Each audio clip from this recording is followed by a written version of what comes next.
আসসালামু আলাইকুম। শনিবার দিনটা আমাদের জন্য খুব ব্যস্তময় একটা দিন। যেহেতু শনিবার আপনাদের ভাইয়ার অফ ডে, এজন্য আমাদের যত কাজকর্ম সব শনিবারেই সেরে ফেলতে হয়। বাজার করা থেকে শুরু করে কাপড় লন্ড্রিতে দেওয়া, সংসারের টুকিটাকি জিনিসপত্র কেনাকাটা করা, এমনকি বাচ্চার চুল কাটাও এই অফ ডেতেই করতে হয়, কারণ আর সময় হয় না। যাই হোক, সকালবেলা ঘুম থেকে উঠে আমি কিচেনে চলে গেছি চা বানানোর জন্য।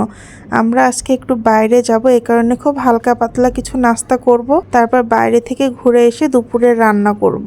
আপনার ভাইয়াকে চা দিয়েছি, সে নিজে খাচ্ছে আর আদিয়াতকে খাওয়াই দিচ্ছে। চায়ের সাথে ছিল টোস্ট বিস্কিট, আর আগের দিন কেক বানিয়েছিলাম, সেটা ফ্রিজে ছিল। এইগুলা দিয়ে আজকে নাস্তা করব আমরা।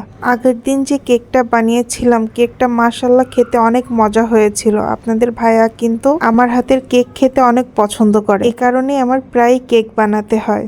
এদিকে আমার বাচ্চার কথা বলি, আমি এবং আপনার ভাইয়া আমরা দুজনে কিন্তু খুব একটা চা পছন্দ করি না, কিন্তু আমার ছেলে চায়ের জন্য একদম পাগল। সে যে এতটা চা খাওয়া কোথা থেকে শিখেছে সেটা আমি নিজেও বুঝতে পারি না। যাই হোক, তারপর আমরা বাইরের সব কাজকর্ম সেরে বাসায় চলে এসেছি। তারপর তাড়াতাড়ি রান্নাঘরে চলে এসেছি রান্না করার জন্য। বাইরের কাজ শেষ করে বাসায় আসতে একটু দেরি হয়ে গিয়েছে, এই কারণে খুব সহজে এবং শর্টকাটে কিছু রান্না করে নিব। আজকে আমি রান্না করব মূলা ভাজি। আমাদের বাসায় আপনার ভাইয়া ছাড়া কিন্তু কেউ মূলা সবজিটা একদমই খায় না। আমি তো এর গন্ধটাও নিতে পারি না। যেহেতু আমরা কেউ খুব একটা পছন্দ করি না, এ কারণে এই সবজিটা বাসায় কেনা হয় না। আমার আব্বু আম্মু আসার সময় অনেক সবজি কিনে এনেছিল, তার মধ্যে এই মূলাগুলাও ছিল। মূলাগুলা ফেলে দিতে একদম ইচ্ছা করছিল না, এই জন্য ভাবলাম আপনাদের ভাইয়ার জন্য ভাজি করে দিই, সে খেয়ে নিবে। মূলা ভাজি আমিও খাই না, আমার ছেলেও খায় না, এই কারণে আমাদের জন্য কয়েক পিস আর মাছ ভুনা করে নিব। আর মাছটা কিন্তু আমার আদিয়াত খুব পছন্দ করে, আর আমারও খেতে অনেক ভালো লাগে। আর মাছ ভুনা করার জন্য কড়াইয়ে পরিমাণ মতো তেল দিয়ে তার মধ্যে পেঁয়াজ কুচি, আদা রসুন বাটা, জিরা বাটা, হলুদ এবং মরিচের গুঁড়া দিয়ে মশলাটা খুব ভালোভাবে কষিয়ে নিয়েছি। মশলাটা কষানো হয়ে গেলে যখন উপরে তেল ভেসে উঠবে, তার মধ্যে আর মাছগুলো দিয়ে আরো ভালো করে কষিয়ে নিয়ে এর মধ্যে ঝোলের পানি দিয়ে ফুটতে দিয়েছি।